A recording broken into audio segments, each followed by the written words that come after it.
What do the rich buy that the poor don't even know is available for purchase? Kidnapping insurance. Can confirm. I worked for a place where the CEO was very hands-on and would oftentimes fly to countries that were less than stable to sell the product. In case of kidnapping, we had insurance for him, for anyone else that traveled with him that might get grabbed, and contingency plans in place for what we needed to be doing and who to contact in case this happens. There was a Reddit story once posted by a guy who claimed to be in such a position. Not a business owner, but a senior engineer in a large oil natural gas extractor.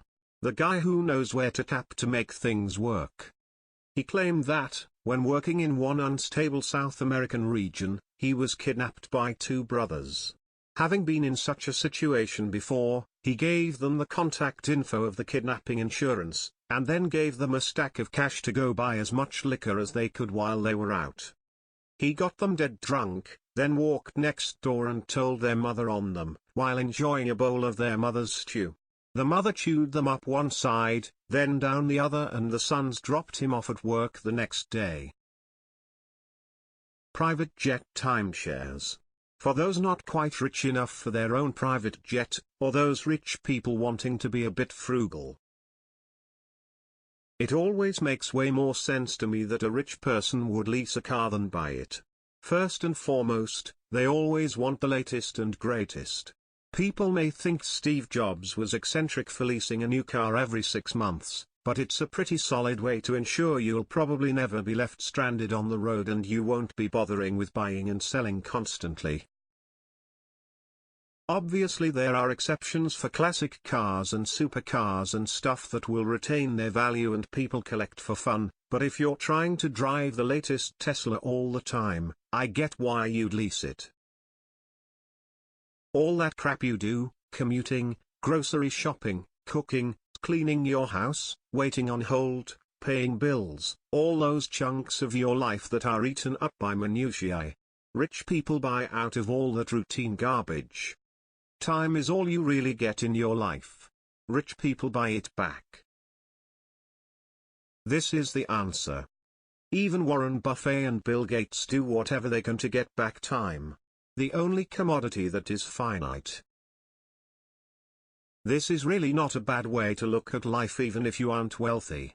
I have a kid and a small business to run, so now when the guy I met in economics class 9 years ago hits me up on Facebook, and asks me to drive 45 minutes through traffic to catch up over a beer, I really have to think about whether it's a good use of my time. Something they do that most people don't know about is buy entire libraries at once. My sister used to work at a bookstore, and told me someone came in and wanted to furnish their library with a library-size purchase of books.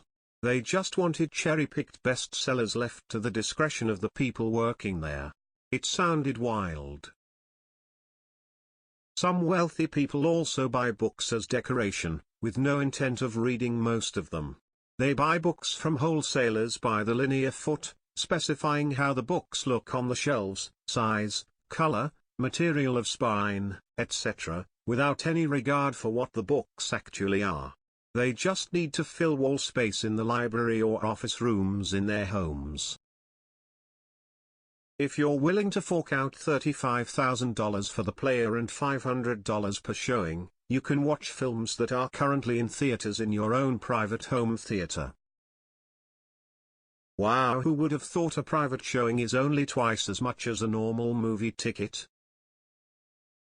Yeah, I mean if you just skip the snack bar at the theater it evens out to the same cost basically.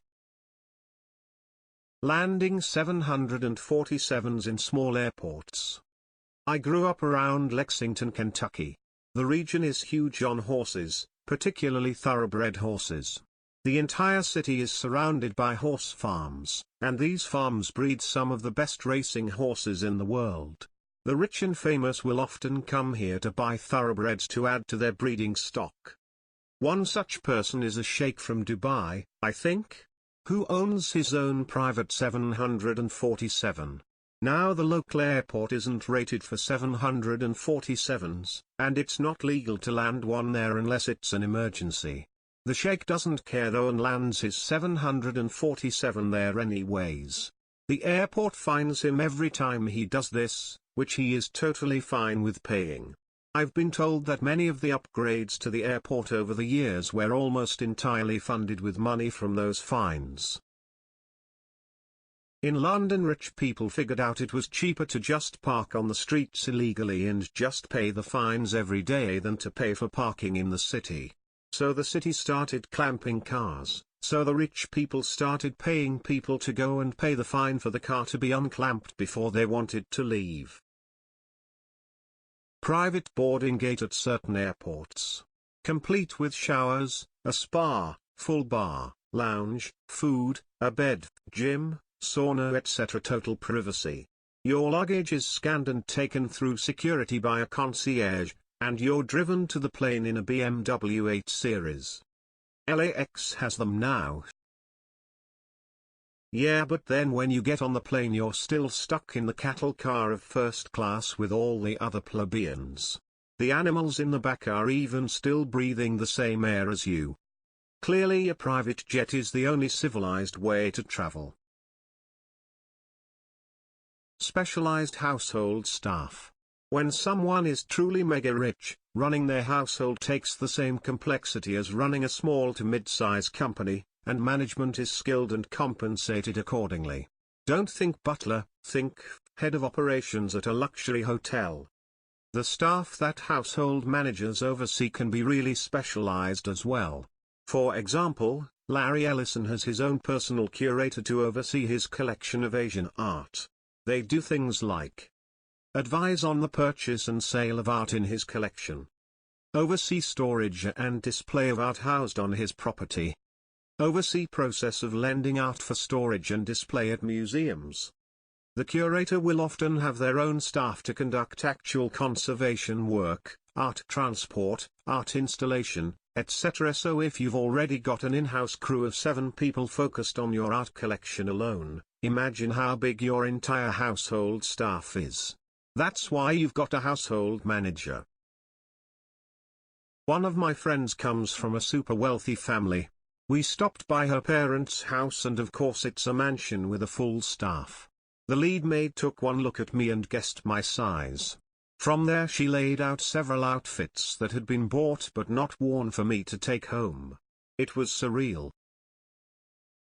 Everyone knows about mega yachts, but the very rich also enjoy their own trains, or at the very least private super luxurious train cars. With their budgets it isn't expensive to rent space on freight lines and an engine, assuming they don't own their own. Sometimes a group of friends will hook their private cars together and motor around a continent having a big party.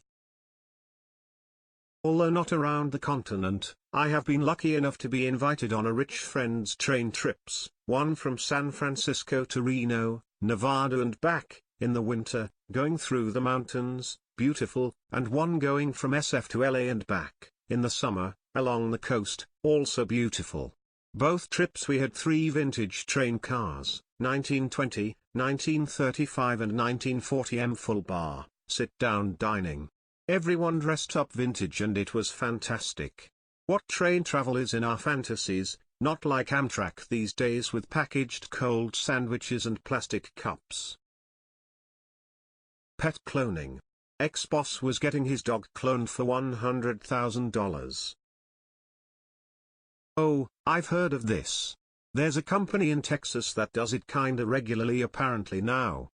$25,000 for a cat, $50,000 for a dog. It's something like a $12K deposit just for them to send your vet the kit to obtain biosamples and to store the material. You pay the rest of it whenever you're ready to clone your critter. Edit, the company is called Viagen if anyone's curious. Luxury ice cubes.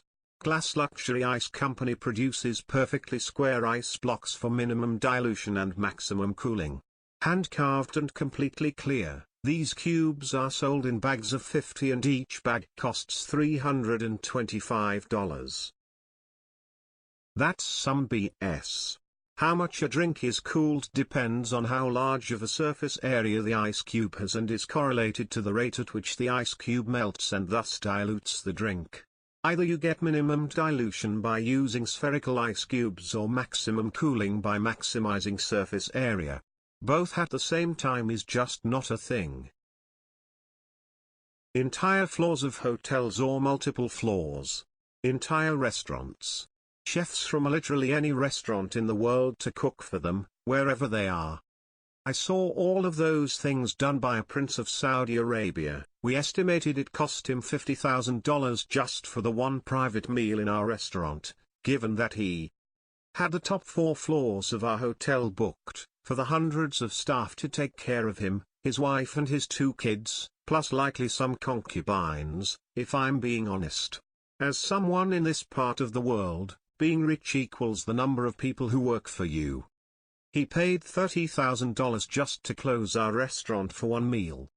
Flew his favorite chef from New York to Orlando to cook for him, on his private jet, and then back again. Of course, it was likely the other private jet he had just for his staff, not for himself or his family. Make food our entire staff, all the kitchen staff, all federal, state and local security and him, his wife and his 2 kids. I have posted the entire story somewhere else in the past, but I couldn't find it easily. I had a buddy who taught ski lessons to another Saudi prince's little kid and had some nearly unbelievable and yet similar details during his interactions with them. That kid had an entire team around him, or probably 10 staff, plus vehicles, snowmobiles, a helicopter, and so on. I later met a guy who worked on an ultra-luxury 300-foot yacht and served Bill Gates and his wife, among other super-rich people. Their primary job was to operate without interacting with them, or at least as little as possible. This shows you, in some sense, that having people around you doing stuff you need to be done but doing it invisibly is another perk of being rich.